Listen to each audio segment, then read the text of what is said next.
Hello, welcome to HCC MovieMakers Academy Movie Reviews. I'm Trey Dixon. And I'm Gerald, Tineo. And being that the Poltergeist remake is now in theaters, we thought, what better opportunity to go ahead and review the original 1982 classic, Poltergeist. Poltergeist was directed by Tobe Hooper, produced by Steven Spielberg, and it starred JoBeth Williams and Craig T. Nelson. So, what do you think about the original Poltergeist? The original Poltergeist starts in a very intriguing way with the national anthem played over a black TV. Yeah, old tube television. You see the national anthem playing. You come out through the static and you see a flag waving, and you hear the anthem. And something to note. Back in the 50s, 60s, 70s, 80s, early 90s, horror movies had social commentary. Now they're just remakes or reboots or just needless and perfunctory. But this was a commentary on Reaganomics and the idea of how politicians could convey their ideas to you through a television and how the television could transform you and consume you. And in vein of a television actually consuming you, the little girl in the movie ends up inside a television at one point.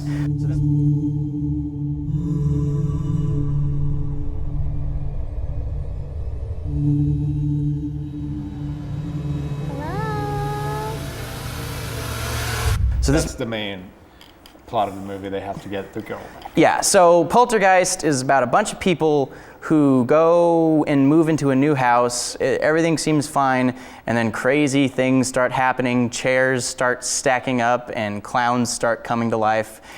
Trees start coming to life and start pulling people out of windows, and people admit to themselves fairly soon that the house is being plagued by some sort of entity. A terrible presence is in there with her. So much rage, so much betrayal. To her, it simply is another child. And they need to smoke it out somehow. Although they started, especially the mom, was a bit too relaxed about the ghosts. Yeah, I mean, when you're in, I guess because it's a Spielberg movie, and Spielberg likes to make movies from a very childlike perspective, and from a childlike perspective, grown-ups like to go ahead and dismiss big, horrible things initially and find some sort of rational reasoning behind it. So the parents kind of react that way when bad things start happening, but the kids, particularly the little girl, know immediately that something's going on. Yeah. And for my money, it's one of the best horror movies of the 80s. I really, really enjoyed this movie when I saw it as a little kid. It really scared the bejesus out of me. And as I've grown older, it's not quite scary because it's got a great heaping help of that Spielberg saccharine, but it still feels very genuine and it feels very practical. And I always commend practicality over special effects. Yeah, I saw this movie 2 hours or an hour before I saw the remake. So I wasn't really scared. I was mostly, to me it's more like a fantasy movie. Yeah, kind of. Slightly over a horror movie. It's kind of like an adventure film.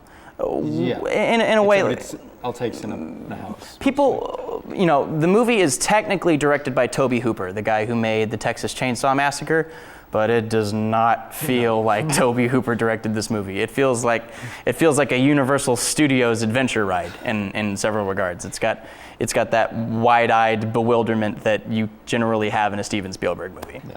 In fact, I watched the behind the scenes of Indiana Jones and the Kingdom of the Crystal Skull. Oh yeah. And he was saying that how the third movie, or the second one, was going to be, or George Lucas proposed to him that it was going to be a haunted house. Yeah. And then he was like, no, I had just done Poltergeist. So he didn't want to do that. It's like he admits he was directing it. Yeah, or like he had been so deeply involved with it. Yeah. It's kind of like what happened with Teenage Mutant Ninja Turtles, but instead of a Michael Bay situation, we have a Steven Spielberg situation where the movie was actually very entertaining and very practical. Gosh, I love practicality in movies. Don't you miss practicality in movies? Yeah, that chair shot. I haven't seen that before. To quickly bring up the perfunctory remake Poltergeist that is currently in theaters, there's a sequence where, and I think you can actually see this in the trailer, there's a sequence where a little boy's comic books are stacked up in the hallway, and that's a direct reference to the chair stacking sequence in the original. But with the remake, it's all CGI. You don't buy it. The camera slowly zooms out through an opening in the comic books, and then it just explodes, and you don't buy it. It's completely unbelievable. You're supposed to be impressed because it's on 3D. Yeah, and it's not. And you're more impressed with the original because the actor is reacting to something that's actually there. Yeah. Whenever you see a ghoul or some sort of, I think they stuck more with practicality in terms of the clown in the remake, but for the most part, I think so. the people in the original are reacting to something that's actually there. And therefore, it's visceral, it's organic, it's scary, and you can feel something. You were also mentioning how movies were trying to make some kind of a... Oh yeah, a political statement. Like, let's go ahead and use Invasion of the Body Snatchers, for example. And the thing From Another World. Oh yeah, see, the Invasion of the Body Snatchers is basically a commentary on the Red Scare. Back in that time period in the 1950s, everyone was scared of Russian invasion. And it was a commentary on somebody coming in and taking over without us ever even really knowing it.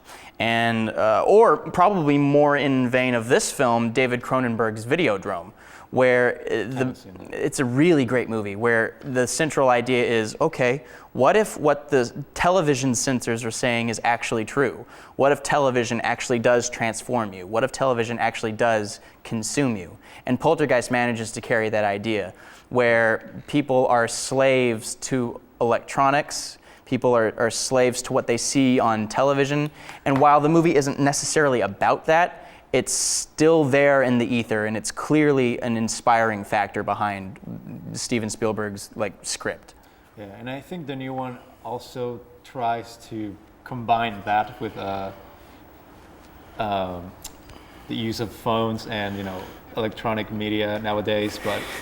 Wouldn't it be funny if the little girl got sucked into an iPad? Yeah. Or an iPhone? Honey, are you in there? That's what should have happened. Yeah, that's probably, that would have made the movie better. I would have paid to see that again. So yeah, I really enjoy this movie, and it's a shame because there aren't more movies like this. Not really. I mean, because now horror movies make a point to remake everything that's happened. It's brand recognition. People see something that they've seen before and they think, okay, we'll go ahead and remake it and completely disregard the magic or the inspiration or the social commentary that inspired it initially. So with remakes like the current Poltergeist, there's not much behind it other than the fact that some Hollywood executive wants to make money, which is disappointing. Yeah. I was much more entertained trying to figure out what the original movie was trying to say. Yeah. And yeah, I wasn't scared. It briefly deals in the concept of religion, like where do we, or not necessarily religion, but the idea of where do we go when we die. Because people, like not the main medium lady, but the lady that comes in right after they find out that the house is actually being possessed by this poltergeist. She comes in, she talks to the son about, well, I don't know where we go, but it depends on what you believe, or it's something along the lines of that. So it's talking about a lot of different issues that are important to humanity, and commercialism doesn't care about that. They care about they care about money. The movie is very well acted. Yes. It's a very well acted movie. It has some very interesting characters. Very interesting characters. One of the most interesting characters showing up at the very end of the movie. Yeah. The little lady, the medium who channels the little girl out from the spirit world. And they replace her with Jared Harris, which I'm not particularly opposed to. Jared Harris is a great actor, but they got rid of one of the most interesting characters in the movie. Yeah.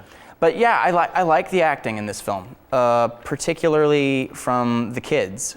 You don't generally get a lot of great child actors in horror movies, even in early films. Like, I think the best child performance in a horror movie is Linda Blair in The Exorcist. Yeah. But it doesn't always happen, and I think that Steven Spielberg knows precisely how to cast his movies. I keep saying Steven Spielberg. Technically, it was Tobe Hooper, but I know I like a lot of aspects of this movie. Is there anything about it that bothered you? Like I said, the parents' reactions to the first manifestations of the Poltergeist. Yeah. It was a bit like. My main complaint is that Spielberg has his ups and downs. He manages to take schmaltz and make it work, but it's also a little unbelievable, and it detracts from the idea of it being a horror movie. It becomes this fun adventure at one point, and it's not so scary, but you still buy into it, and it's still a lot of fun. Yeah. So on a scale of 1 to 10, what do you think you'd give this movie? I'm not that much into horror, so. And I didn't see it as much as a horror movie, so I would give it a 7.2-ish. I'll go 8. It's a necessary watch if you're a horror fan. Yeah, it doesn't feel like a horror movie at times, but it is a lot of other movies. Yeah. So that's our recommendation. Go ahead and check out the original Poltergeist. Thank you so much for watching HCC MovieMakers Academy movie reviews. We're brought to you by the Houston Community College Filmmaking Program and HCC TV. Please visit us on the web at www.hccs.edu and enroll yourself in the art of filmmaking. We love movies, and if you love movies too, then check out our YouTube channel and subscribe if you would like to receive alerts to more videos just like this one. As always, thank you so much for watching, and we will see you next time.